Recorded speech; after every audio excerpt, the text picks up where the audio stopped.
Voilà, donc je vais peut-être dire deux, trois mots avant de présenter Véronique sur le film et sur William Klein, qui est, vous l'aurez compris tout de suite évidemment, un photographe d'abord et un spécialiste de la photographie de mode, et puis aussi un réalisateur et également. Au départ, quand il était étudiant aux États-Unis, il est né en 1928 aux États-Unis, il a d'abord fait des études de sociologie, ce qu'on retrouve évidemment dans le film, des études de sociologie du comportement. Et puis, en fait, il devient GI au moment de la guerre et il arrive en France en 1947 où l'armée américaine est installée dans des bases à l'époque de la guerre froide. Et là, il rencontre une Française avec qui il va se marier. Ils vont former un couple, non pas témoin, mais et elle est dans le film la co-réalisatrice de ce film-là. Et il va avoir tout un parcours assez intéressant. D'abord avec elle, ils vont partir en Italie où ils vont rester 2 ans. Ils vont travailler beaucoup avec des architectes. Et puis ensuite, ils viennent en France où là, lui va faire des documentaires pour la télévision française, en particulier pour une émission qui s'appelle 5 colonnes à la une, qui était un truc excessivement célèbre dans les années 60. Et puis, il va en même temps faire une rencontre importante, le directeur artistique de la revue Vogue, qui aime beaucoup ses photos et qui va lui demander de travailler pour cette revue en le payant très correctement, même très très bien, toute sa vie. Donc c'est un photographe, il est évidemment vivant, et tant mieux pour lui et pour nous.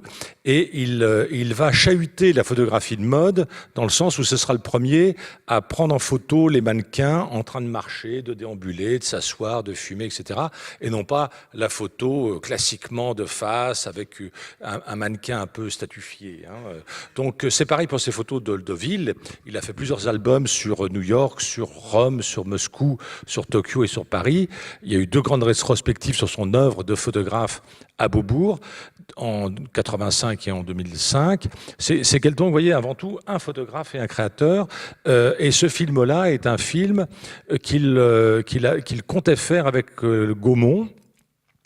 Et c'est un film qu'il voulait faire sur l'histoire des villes nouvelles. Et une ville nouvelle très particulière qui l'intéressait beaucoup, qui était Fos-sur-Mer. Et donc, le point de départ, c'est de faire une fresque sur Fos-sur-Mer, un port, la sidérurgie, enfin tout un truc incroyable en quelques années, énormément d'argent donné par l'État pour créer comme ça une nouvelle unité territoriale. Et c'était ça son thème.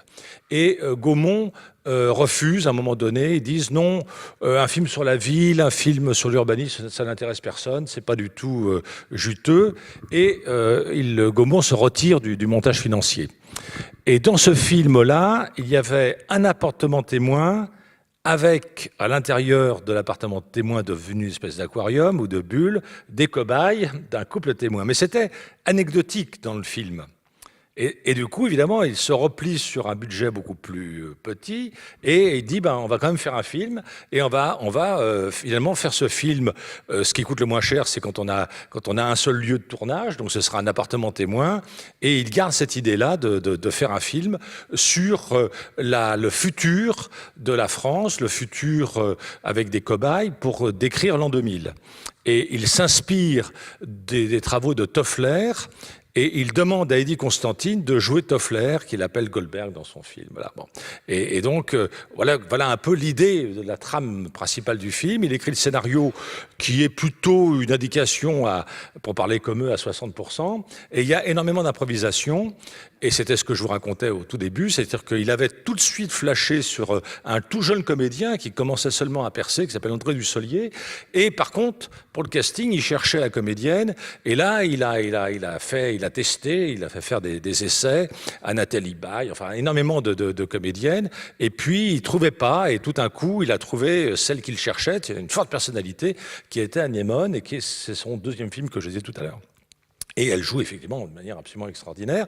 Et il avait aussi envie de tourner avec Zouk, qui est la première des One woman show, hein, avant Muriel Robin, avant plein d'autres, qui malheureusement, cette Suissesse vaudoise, malheureusement a eu d'énormes problèmes de santé au début des années 80, et elle est toujours en institution médicale, et bon, voilà, donc elle ne peut plus jouer, peut plus travailler, etc. Et on a quelques rares nouvelles de temps à autre sur cette personne assez extraordinaire qu'il a réussi finalement avec sa femme, William Klein, à métamorphoser physiquement avec ses cheveux tirés en arrière, en la maquillant. Elle est assez insaisissable, enfin, elle est vraiment terrible. Et donc, elle joue évidemment un peu à contre-emploi, finalement, une garde-chure, mais enfin, excessivement autoritaire et sévère. Mais enfin, le film sort. C'est un film qui est une satire, évidemment, du giscardisme, puisque nous sommes en 1977.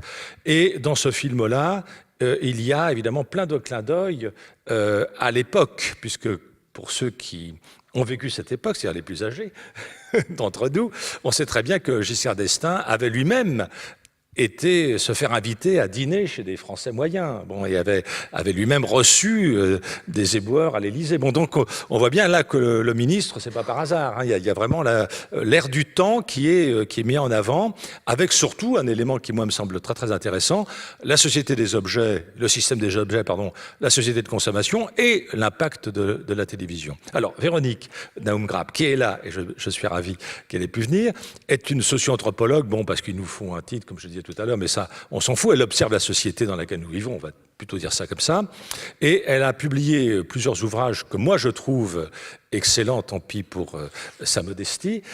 En particulier, il y en a un qui me plaît beaucoup, c'est l'ennui. Elle a écrit un très très beau livre sur l'ennui, un autre sur l'ivresse. Elle a aussi beaucoup travaillé sur la situation des femmes et les violences faites aux femmes, pas seulement en temps de guerre, bien que tu as beaucoup travaillé sur l'ex-Yougoslavie, comme on disait, mais bon, on n'est pas là pour t'interroger là-dessus. Donc, tu n'as pas vu le film, alors j'ai hâte de savoir comment tu, comment tu réagis à ce film-là.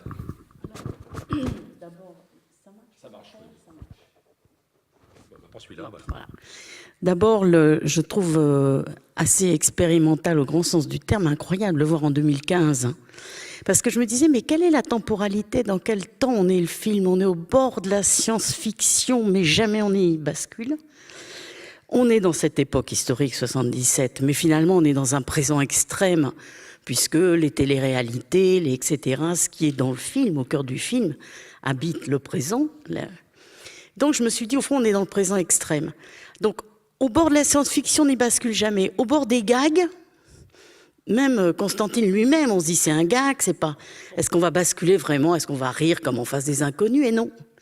Quelque chose nous arrête parce que c'est trop... Parce qu'on rit un peu jaune, on rit un peu vert, parce que il y a quelque chose qui nous inquiète beaucoup. Et en même temps, ce que je trouve génial dans le film, c'est que aucune facilité nous est donnée. Il n'y a pas la critique politique, etc. On s'en moque. Même les terroristes sont des jeunes clowns délicieux, mais enfin bon, le ministre est là avec, il tourne les cuillères tout en disant il faut le chômage et il n'y a aucune, le psychanalyste véhément. On n'a aucune porte de sortie, ni idéologique, ni esthétique, ni etc. On a finalement quelque chose de très délicat. C'est l'espèce de candeur normale du couple qui nous sauve un peu. On se dit finalement, parce que lui, ils sont à la fois gentils, ils sont polis, lève-toi, il se lève. Ah, tu es soumis. Non, c'est de la politesse. Alors il n'est pas content. Les rages du héros sont très très amusantes. Et finalement, ça pourrait être un film post-Tati. Il y a une dimension, parce que on a ça avec Tati, on n'arrive pas on peut pas sortir de ce film en disant cette société qui nous entraîne dans la consommation infâme. Non. On voit bien la bouteille de vin, on a envie de la boire avec eux, on n'est pas dans la haine de l'objet. Il y a zéro haine dans ce film. Par contre, la critique, elle est assez redoutable, parce que cette télé, ces écrans, cette télé qui s'approche, à un moment, quand il dit, mais ta voix est à côté, ça, j'ai trouvé ça très fort. La voix, tout à coup, elle parle. Et c'est comment les écrans, non pas qu'on est dans les écrans, mais les écrans font de vous des ectoplasmes. C'est dans le sens inverse. Et les écrans sont là partout, c'est assez visionnaire. Et les grosses télédos du djihadisme, enfin, l'écran est là partout, en noir et blanc, etc. Puis partout. Et ce qu'il y a de fantomatique dans l'écran, tout à coup, envahit. Quand il y a ce moment où elle dit, mais tu es, comment ça s'appelle quand on parle déphasé, le playback ne marche pas, tout à coup, il lui dit, ils sont en train de manger, il lui dit, et puis la parole est décalée, c'est effrayant, la parole désynchronisée, je trouve que c'est une idée effrayante, géniale, et ces moments, il y a quelques moments effrayants, extrêmement précis et délicats, qui font que c'est un film aussi très sérieux, mais qui ne donne aucune leçon, bien sûr, mais surtout dont on ne peut pas tirer un message, etc. Donc c'est une vraie œuvre, c'est très fort. Moi, je suis ravie de l'avoir vu. Ça fait cogiter. Il y a beaucoup de questions à se poser. Et en même temps, il y a beaucoup de... Il y a beaucoup d'humour parce que, et de dérision, comme tu le dis très bien, à tous les niveaux. L'homme politique est mis en boîte d'une manière... Enfin, l'interprète est remarquable, hein, il joue, on croit vraiment un vrai ministre. Hein, bon. Et puis, on a aussi la critique des intellectuels, hein, avec un jargon incroyable. Alors, en plus, ils jouent leur propre rôle. Hein. C'est Jean-Paul Dolé, j'étais content de le retrouver. C'est Serge July, c'est Jacqueline Palmade. Bon, ils sont tous là. Mais en fait... Finalement, ils acceptent, avec une certaine bonhomie, de s'auto-moquer, quoi. Et ça, c'est quand même assez fort. Hein. En même temps, sans que ce soit peut-être celui-là, oui. En même temps, jamais cette moquerie fait qu'on se dit on est devant un gag, on est devant une performance voilà.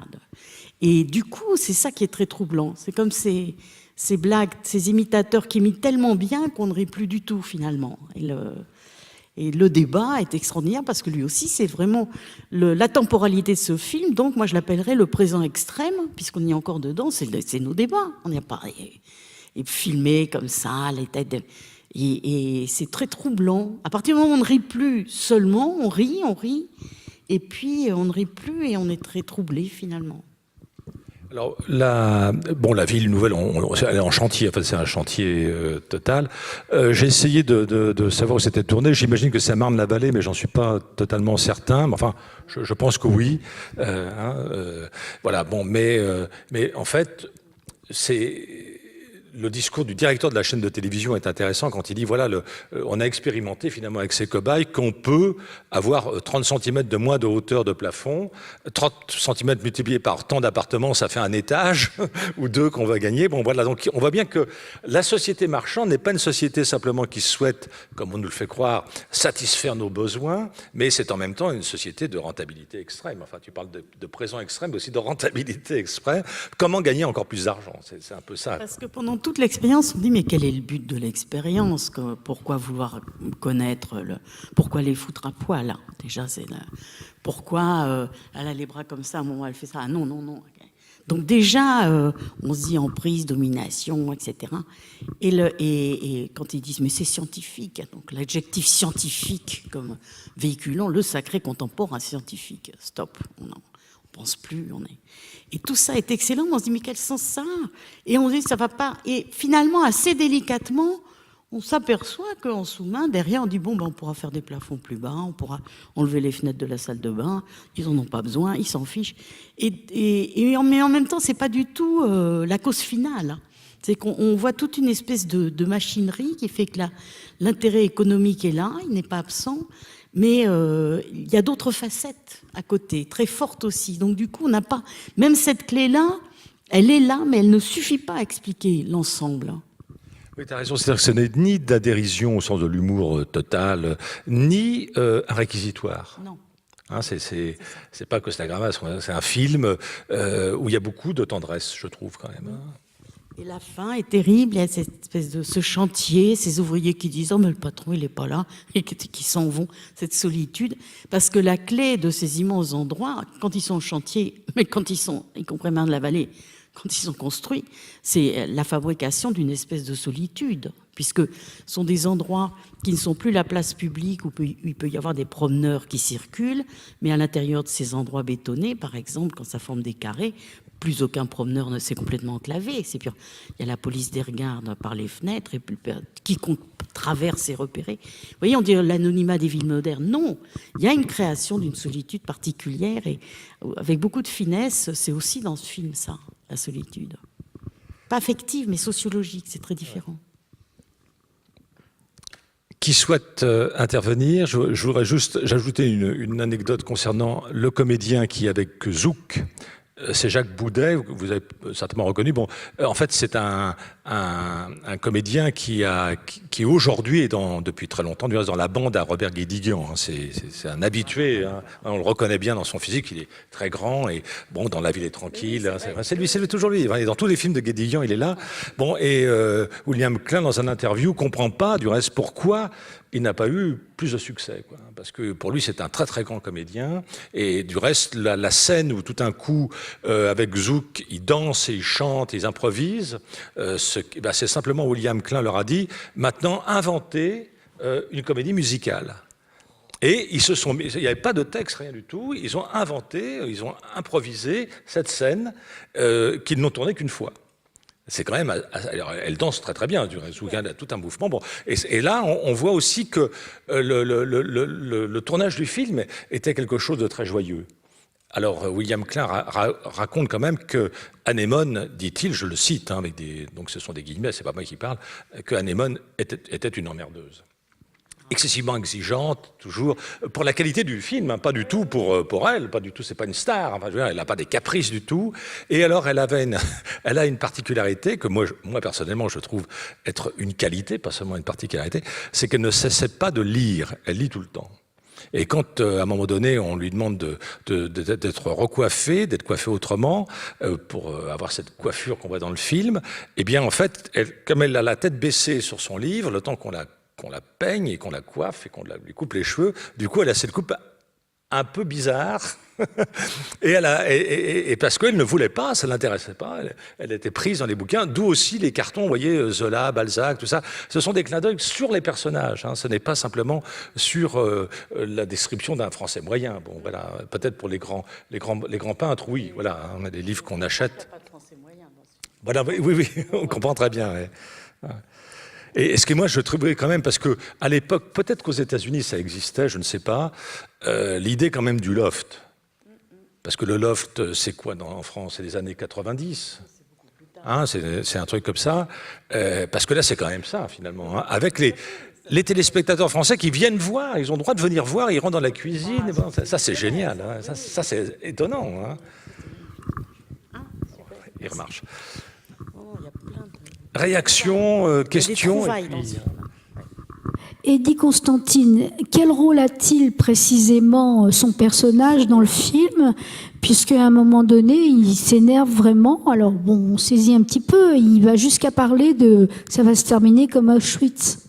Oui, en fait, il est l'expert américain que le ministre de l'Avenir, parce qu'il y a un ministère de l'Avenir, vous avez entendu, bon, voilà, un peu science-fiction, a engagé. Et pour William Klein, c'était Toffler, qui venait de publier Le Choc du futur. Mais il n'a pas peaufiné le rôle, il n'a pas fait une caricature. Hein. Et en fait, Eddie Constantine, effectivement, dans ce film-là, il a une présence physique, celle qu'on lui connaît, et qu'on avait déjà vue dans Alphaville, de Godard, etc. Mais ce n'est pas un rôle important dans le film. Hein. Il ne témoigne pas d'une prise de position du tout. Hein. Ça fait drôle de le revoir maintenant, c'est très... Ce film il vieillit bien comme le vin. Ce film est l'exemple d'un film qui vieillit admirablement. Tout est juste dans les détails. Ça, et la musique aussi, une musique intéressante, c'est Michel Colombier qui est le musicien. Il a énormément composé de musique de films, aussi bien de western que de films de polar américains. Et il est connu en France parce qu'il avait fait le générique je ne sais jamais moi, France 2, Antenne 2, comment dire, enfin la deuxième chaîne, moi j'ai oublié le nom. Bon, il avait fait ce générique que certaines et certains d'entre vous ont certainement vu avec des dessins de Folon. Hein, bon, donc la musique, c'est de lui, et cette musique s'appelait Emmanuel, en hommage à un de ses fils qui venait de mourir en bas âge. Donc voilà, donc on a là aussi cette idée d'un peu d'une petite équipe quand même, de gens qui se côtoient régulièrement, qui s'estiment, et puis qui collaborent quoi, à l'ensemble de cette réalisation. Quel accueil le film a-t-il eu à l'époque? Parce que je ne l'ai jamais vu, donc... Quel est l'accueil du film? Très mauvais. Très mauvais. Enfin, pas très mauvais, mais très peu de, voilà, très peu de presse, pas d'engouement pour ce film-là. Ça le rend d'autant plus précieux, voilà. je trouve. Ça le rend Oui, d'autant plus absolument. précieux. Hein. Du reste, il n'a plus tourné après de longs métrages de fiction. Il a continué des documentaires importants, mais non, il n'a pas été porté par un engouement de la critique d'une part et ensuite populaire. C'est même étonnant parce que c'est un film. Enfin. Moi, j'ai vraiment ri de bon cœur. Hein. Il y a des scènes que je trouve vraiment très cocasses, très bien jouées. Et un film, moi, qui m'a pas du tout ennuyé, mais on se le disait avec Rémi, c'est pas un film qui passe régulièrement à la télévision. Hein, il y a une sorte de mise à l'écart de ce film, alors que la carrière photographique de William Klein est honoré encore aujourd'hui partout dans le monde par des grandes expositions. Il a obtenu une vingtaine de grands prix de photographie, dont le prix Nadar, etc. Il a beaucoup aidé Jean Loussieff à démarrer. Il a été très proche d'Helmut Newton, etc. Bon, donc on voit que dans le monde à la fois de la mode et de la photographie de mode, William Klein est toujours une référence pour le cinéma et même ses documentaires. Il avait fait un documentaire sur la gare de Lyon, il a fait un documentaire sur les circulations de la ville, hein, bon, des tas de films comme ça, et 3 films sur le système de la mode, on va dire. Bon, ils ne sont pas régulièrement reprogrammés. Il n'y a pas de rétrospective du cinéaste. Voilà. Mais dans le fond, ce film, il est inclassable. Et il ne prend pas vraiment position, parce qu'il est à la fois une caricature et pas une caricature. On est attendri, en même temps on est énervé par les uns et par les autres. Et on n'aime pas trop, finalement, les films qu'on ne sait pas totalement classer. Il nous laisse nous débrouiller avec ça. On est très embarrassés, d'ailleurs. Hein, et bon, j'en sais rien, mais je me dis que on n'aime pas trop. Et ça pourrait expliquer une partie de l'échec de son film à l'époque. Même encore aujourd'hui, hein, comment le voir, ce film parce qu'il nous renvoie en plus à des actualités terribles. Il est visionnaire incroyablement. Et en même temps, finalement, on n'a pas envie de le voir. Hein. Vous dites très bien quelque chose que je trouve très juste. C'est un film, au fond, peut-être il faut accepter, il y a des créations dont les modèles de diffusion et d'expérimentation sont différents de ce qu'on attend du truc classique, un film qui marche pas. Lui, au fond, il y a eu le bonheur de le faire et ils se sont amusés comme des fous. Rien que ça vaut la peine. Même s'amuser quelques mois à faire les clowns, c'est quand même... cette improvisation, cette prévenance des acteurs, etc. Et finalement, le créateur majeur est tellement élégant et esthète qu'il enlève tous les traits qui pourraient être appuyés. Donc, comme vous dites très bien, on rit, mais on est un peu énervé. On dit, mais est-ce que c'est du lard ou du cochon? Mais enfin, ce petit couple, on est toujours un peu, c'est pour ça que je pensais à Tati, un peu à côté de là. On n'est pas vraiment dans la rigolade. Mais on sort quand même avec un sourire jusque-là. On se dit, il a touché juste. Mais on ne sait pas exactement où est ce juste qu'il a touché. Et on sent le talent. Alors là, d'ailleurs, qui a été reconnu dans d'autres champs, mais le graphisme, les choix, il y a un humour aussi dans la façon rien n'est... C'est comme si l'auteur se prenait tellement pas au sérieux parce qu'il est trop élégant. Donc, il ne peut pas faire un film, c'est un espèce de Huysmans du design des années 70. Donc, il ne fait pas le film de la décadence, il ne fait pas le film de la... Il est complètement... Il n'accepte de lui aucune complaisance à rien du tout. Et du coup, il y a des films dont la gloire est de ne pas avoir de succès, puisqu'il ne nous a pas tapé sur la tête en nous expliquant quelque chose. Et donc, on voit bien, peut-être, ça fait partie de sa qualité de ne pas avoir de succès. C'est un signe de sa qualité de ne pas avoir eu de succès.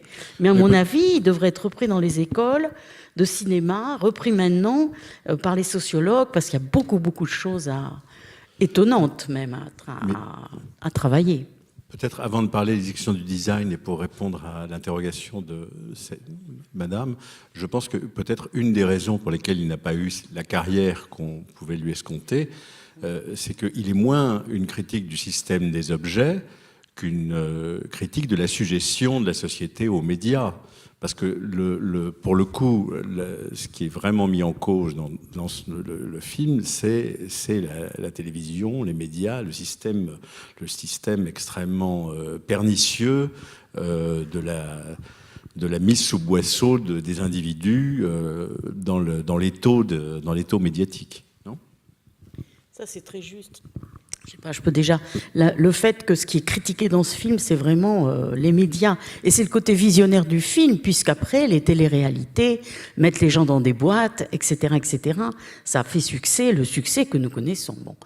Et avec des aspects terribles, d'esclavagisation des personnes, de mise en scène dégueulasse qu'on apprend après coup, etc. Donc là, on pourrait se dire, ça y est, on a droit à ça. Mais même là, puisque les deux personnages, Zouk et l'autre personnage, ils sont à la fois terrifiants et clownesques. Et finalement, pas assez extraordinaires et pas antipathiques non plus. Et tout ce système médiatique, tous ces écrans, etc., sont présentés. Et le débat, absolument inouï et visionnaire, là, on est dans le présent extrême de tout débat, ça c'est vraiment... Et même le débat, on se dit, la critique, elle est là, mais il n'est pas sûr qu'elle soit franchement politique au sens, si vous en sortez, vous serez libéré, si vous sortez de ce... Évidemment, c'est là où on touche à la science-fiction, au Big Brother, qui fait du réel un espèce d'étoplasme, où tout est faux, parce que tout est faux. L'idée du bonheur, elle est fausse, l'idée de... Tout est faux. Et tout est reconstruit grâce à la fausse réalité des écrans et de la télé. En ce sens, oui, là, vous avez raison. La télévision est quand même fondamentalement ridiculisée. Donc, comme les films sont en général produits par la télévision, on peut comprendre que le film ne se passe jamais à la télévision aujourd'hui, peut-être. Vous avez raison. Finalement, c'est vrai. Ce qui est au cœur, c'est cette question des écrans, etc. Sans quoi c'est visionnaire aussi. Oui, mais je trouve que c'est fait avec beaucoup, même là, avec pas mal de tendresse. On n'a pas la critique, vraiment dirigée vers un message qui nous... C'est pas une critique radicale, politique, Non, voilà, au sens... très sémiologique, avec voilà, là, ce que vous fait la télé. L'affaire est menée avec beaucoup d'élégance. Oui, je voulais dire... Et ça va vous intéresser, enfin ça va m'intéresser votre réponse forcément. Il traite de l'ennui. Lui, il s'amuse beaucoup, moi, je trouve, en faisant ce film, et il traite de l'ennui, hein, parce que vraiment, en fait, voilà, comme je sais que vous avez écrit, ou peut-être vous avez des choses à raconter là-dessus. Je trouve que il y a le vide tout autour de l'endroit où les écrans sont démultipliés autour des deux corps humains. Il y a ce vide qu'on sent, et c'est sûr que le vide d'une ville nouvelle en construction ou déjà construite a quelque chose à voir avec quelque chose qui pèse et qui est le mot ennui est trop poétique et qui est je sais pas, un vide social, quelque chose qui pèse sur le dos des adolescents, qui est assez. Il faut vraiment. Et je trouve dans ce film, on sent quand même autour, c'est pas un hasard. Ça m'a intéressé de savoir qu'il voulait faire quelque chose sur Fos, etc.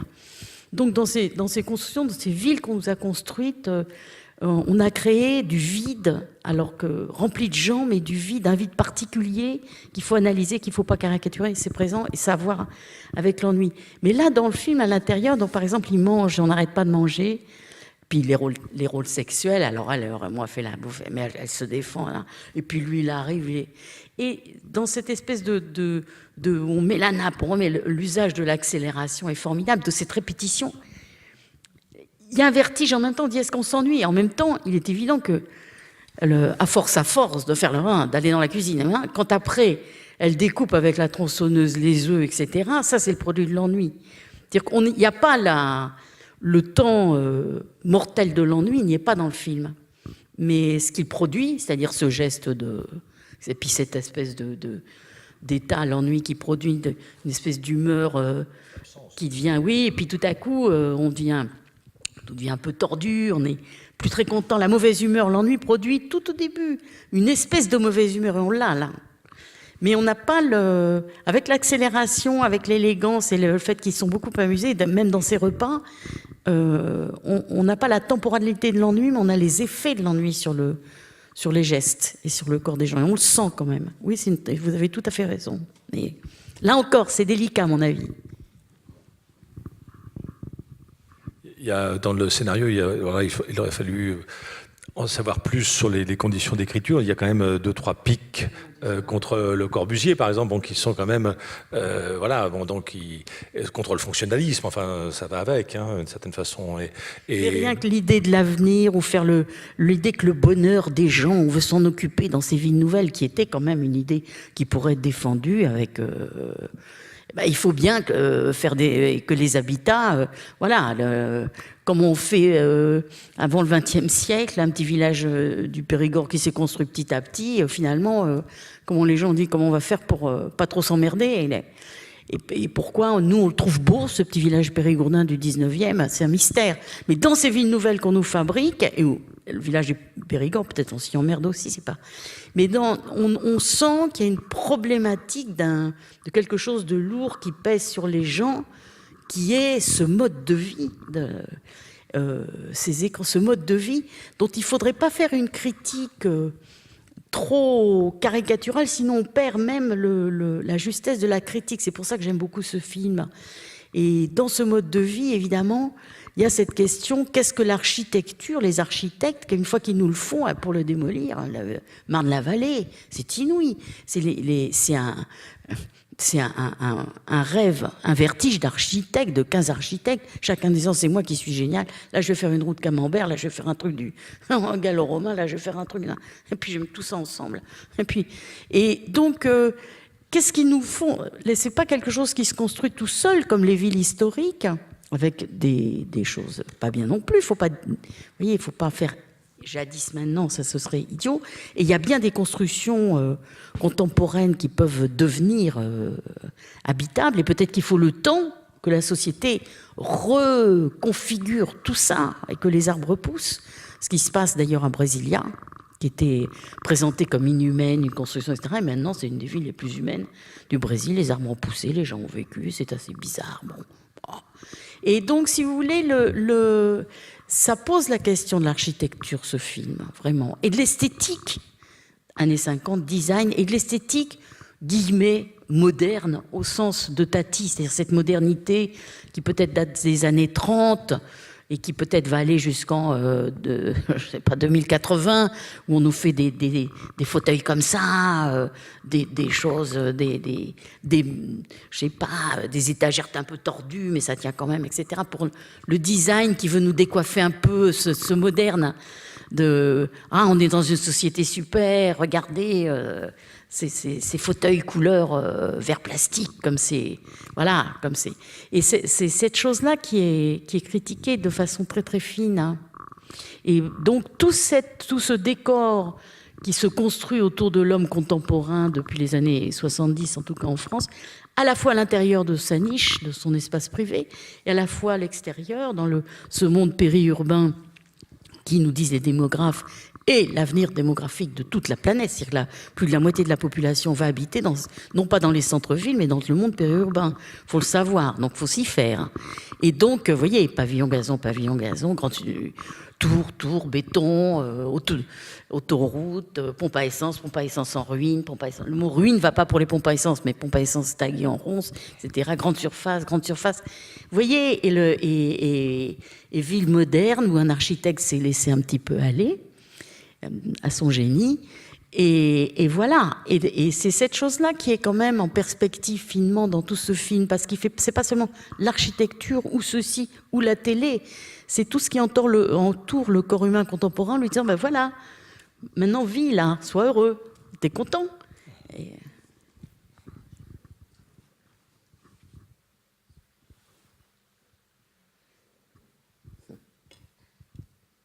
J'aime ce silence. Oui, évidemment, comme je suis tellement préoccupé par le devenir urbain du monde, je trouve dans ce film beaucoup de justesse, enfin de subtilité. Et c'est vrai qu'en même temps, les deux personnages, c'est aussi dû, je pense, au refus du concept, enfin, de William Klein d'avoir un point de vue politique précis. Quand on leur demande vous êtes quoi politiquement, ils répondent pas de gauche, pas de droite, bon voilà. Et quand on leur dit comment vous imaginez l'avenir, quand le ministre dit à Anémone, à Claudine, qu'est-ce que vous... Alors elle décrit un monde qui est exactement, enfin d'une incroyable banalité, c'est-à-dire qu'elle décrit comme futur quelque chose qui est récurrent, au moins depuis la fin du 19e siècle, c'est-à-dire on ne travaillera plus, il n'y aura plus d'État, une sorte de rêve un peu libertaire, mais sans les convictions politiques qui vont avec. Donc c'est un peu comme une sorte comme ça de Alors que spontanément. lui, il faudrait qu'il y ait moins de TVA, lui. Voilà, lui il est plus économiste, mais bon, il est cadre moyen, donc il est dans cette idéologie-là. Bon, voilà. Et ça, c'est intéressant parce que ils ne parlent pas d'architecture, ils ne parlent pas non plus de la maison, sauf quand elle dit, et ça a été repéré par la sociologue, je lui montre son petit déjeuner. Ah, vous habitez une maison?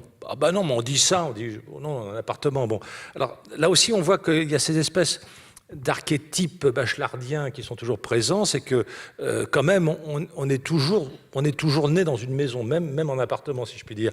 Et donc là, ce qui est créé par l'idéologie très intéressante, effectivement, que tu as appelé de la modernité des années 30, et puis qui s'arrête, à mon avis, dans les années 90, quelque chose comme ça.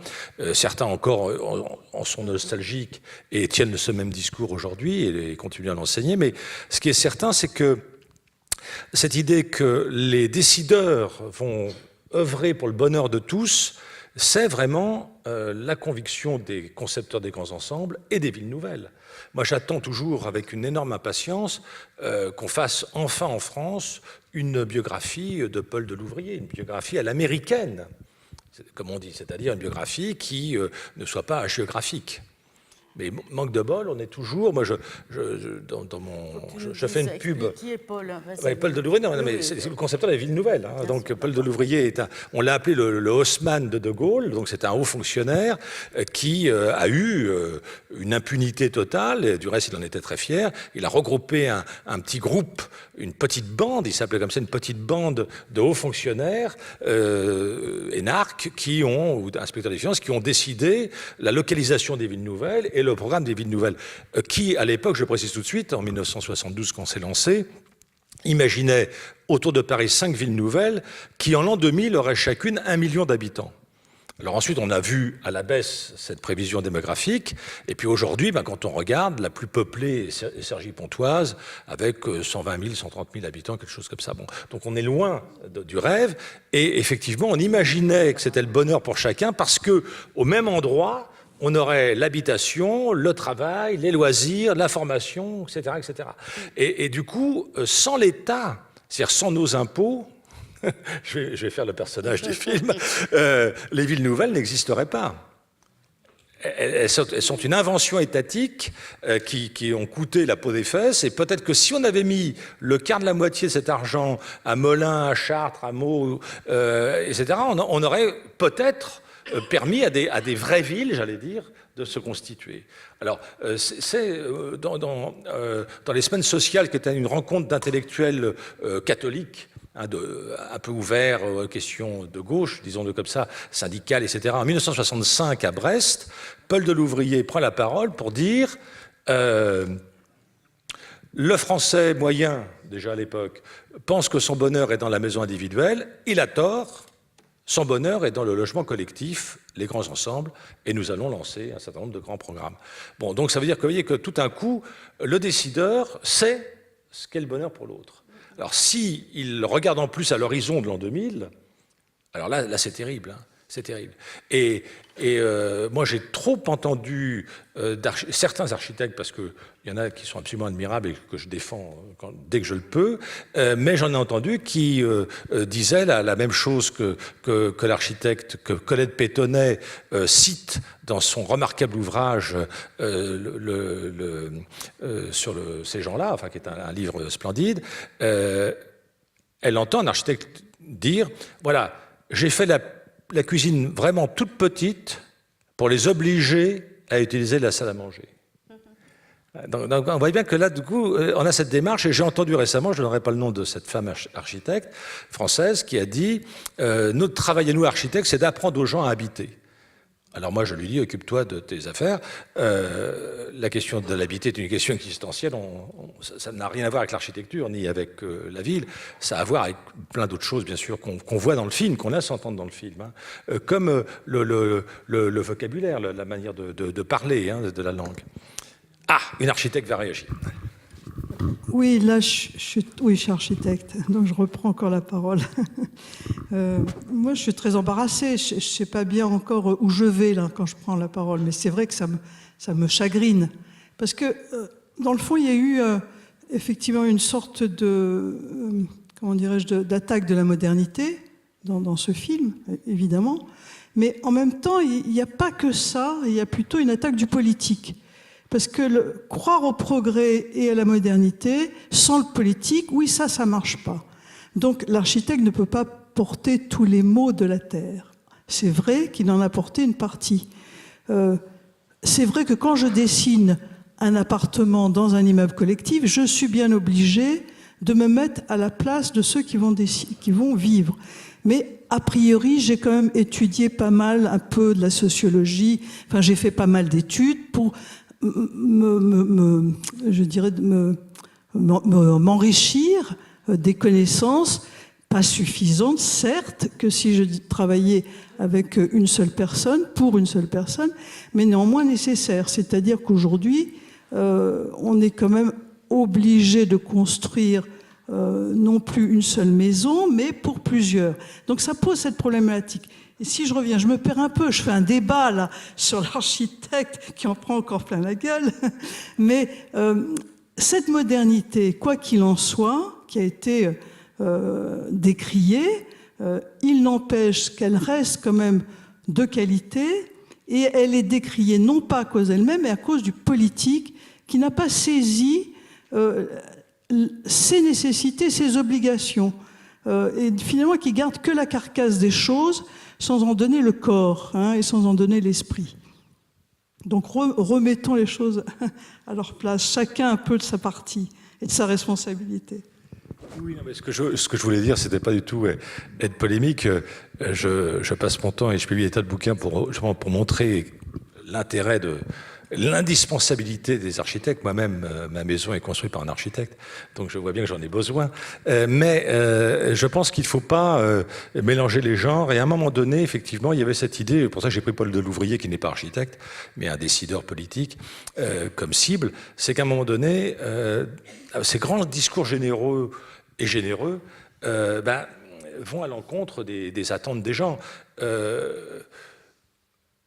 Puisque à un moment donné, on a pris l'exemple de Charlie comme révélateur de quelque chose, c'est vrai que c'est révélateur de l'échec des politiques urbaines en France depuis le début. Alors ça c'est pas du tout la faute des architectes, il ne s'agit pas du tout de dire ça, bien évidemment.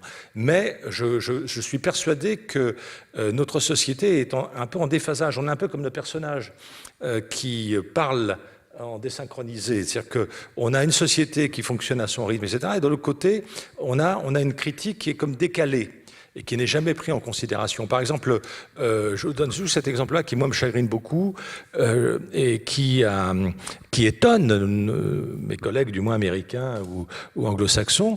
C'est la décision totalement technocratique de créer 13 régions en France, sans aucun débat public, sans aucun bilan des anciennes régions, parce que ça on commence comme ça d'habitude. Si on veut supprimer, on va dire voilà, on supprime pour telle et telle raison, ça n'a pas créé d'emploi, ça coûte très très cher, c'est ceci, c'est cela, etc. Bon, alors, et personne n'a remarqué qu'il n'y avait plus de mouvement régionaliste en France, à la différence de ce qui existait en 1962, 1965, avec des gens comme Robert Laffont, etc. Bon, avec des mouvements occitans, bretons. Bon, aujourd'hui, on n'est plus du tout dans cette configuration. Un petit peu les Bretons, oui, mais très très peu, et pas forcément pour des raisons du départ du régionalisme en France, qui était le combat contre la centralisation abusive. Hein, c'est-à-dire que là, du coup, au contraire, on va recentraliser avec 13 régions. Et on ne pose pas la question fondamentale de qu'est-ce que serait une biorégion, c'est-à-dire la dimension environnementale qui, pour moi, est décisive. Et là, on a tout un courant italien avec Alberto Maniaghi, par exemple, des territorialistes qui pensent cette question-là. Et je crois qu'ils ont vraiment tout à fait raison. Mais pour revenir au film et à la critique de l'architecture de cette époque-là, un ami de William Klein, qui s'appelle Jacques Baratier, avait fait un film que j'avais passé sous forme des images plusieurs reprises, qui s'appelle La Décharge. Le scénario, du reste, est de Christiane Rochefort, hein, celle qui a écrit Les Petits Enfants du siècle. Sous ce titre, le film, avec Bernadette Lafont, qui est très très espiègle, ce film n'a aucun succès. Il ressort sous le titre Bidonville, Ville Bidon, pardon, excusez-moi, Ville Bidon, avec une chanson de Claude Nougaro qui fait un tube. Et là, le film est un peu pris en considération. Mais il a pas non plus un succès mondial. Mais en tous les cas, c'est intéressant. C'était sur Créteil, ville nouvelle. C'est-à-dire que du coup, c'est exactement le même état d'esprit. C'est que on nous fait croire que le bonheur est dans une architecture un peu répétitive, un peu de confort, eau chaude, eau froide, et puis de la surconsommation des équipements ménagers.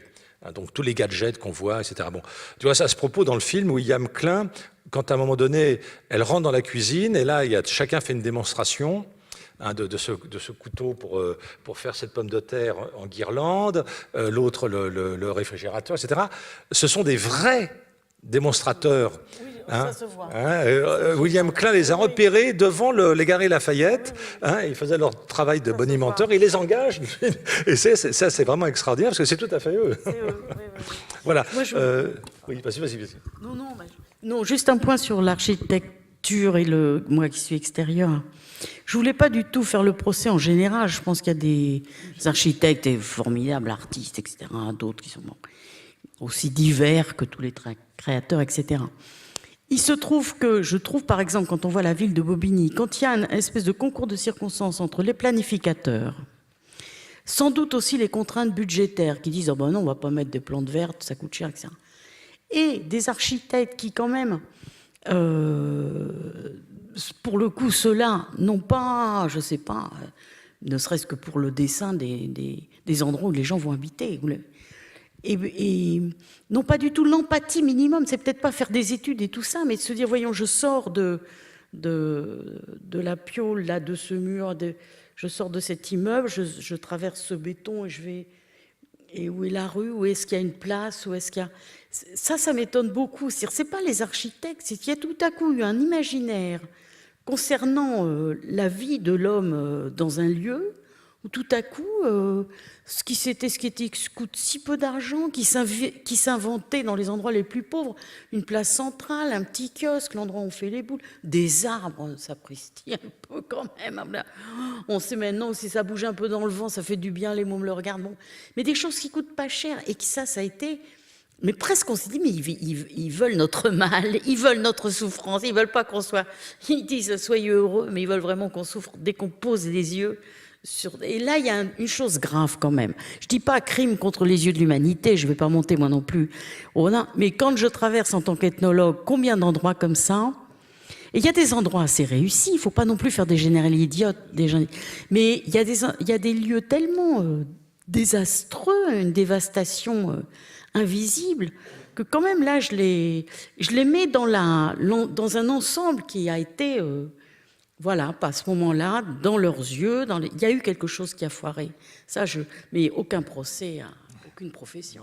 Voilà, oui, alors je crois que la critique que j'ai vue, moi, plus qu'une critique des architectes qui construisent des logements, c'est vraiment une caricature de la mission de Ville Nouvelle et des établissements de Ville Nouvelle qui ont été installés sur place, avec effectivement, réellement... Moi, je suis arrivé à Évry en 77, je suis architecte, je ne voulais pas travailler en ville nouvelle, et j'ai observé la ville qui se construisait. Et en réalité, ils avaient des bureaux pas très somptueux, parce que c'était des préfabriqués, mais ils en avaient tellement de mètres carrés que c'était quand même quelque chose qui avait coûté très cher. Ils avaient évidemment des sociologues, ils avaient des artistes, ils avaient tout ce qu'il faut pour réfléchir, et ils recevaient effectivement le public. Il y avait des moi j'ai vu des choses comme ça, et je riais autant d'ailleurs quand je les voyais que quand je les ai vus là au cinéma. Et c'est là où je pense qu'effectivement son film n'est pas vraiment un film de dénonciation, alors que Bidonville, Ville Bidon, c'était un film de dénonciation. Je me souviens très bien qu'à l'époque, on avait au cinéma des films qui sont vraiment qui posent la question de la ville nouvelle. C'était le film de, j'oublie son nom tout d'un coup, qui défendait les grands ensembles. C'était un militant communiste, cinéaste, un très beau film. Et presque à la même époque sortait Bidonville, Ville Bidon. Et celui-là, effectivement, c'est dommage qu'on ne l'ait pas vu, parce que pour analyser la manière dont pensaient ces jeunes architectes, sociologues, il y avait des paysagistes, il y avait tout ce qu'il faut pour... c'était désespérant. Parce qu'ils vivaient en monde clos, ils n'avaient aucun problème de fric, ils étaient persuadés qu'ils ne remettaient pas... Ils avaient été chercher des Américains, le centre commercial d'Evry, ce sont des Américains qui sont venus pour leur dire... Chaque ville nouvelle devait être différente. La plus étalée, c'était Marne-la-Vallée. À Cergy, il y avait un plus gros effort sur la qualité des espaces de proximité dans les quartiers. Et Évry, c'était la caricature. C'est-à-dire qu'à Évry, il y a eu ce qu'on appelait la cathédrale de Beaufil et à laquelle l'AUA avait participé, qui a été rejetée. Ce sont les pyramides qui ont été choisies. C'était vraiment un laboratoire. Et toutes les villes nouvelles étaient un laboratoire. Marne-la-Vallée, c'était des villes très éloignées. Et en réalité, la critique, bon, tu l'as faite tout à l'heure, c'est celle du fonctionnalisme, c'est celle de... Et ils étaient persuadés de faire tout à fait autre chose que les grands ensembles, alors qu'en fait, ils ne faisaient pas la même chose du point de vue de la forme, mais ils ne faisaient pas plus de villes que dans les grands ensembles. Merci, très intéressant. Merci pour ces informations troublantes, mais bon, merci. On s'arrête là. Merci à tous. Merci à Véronique.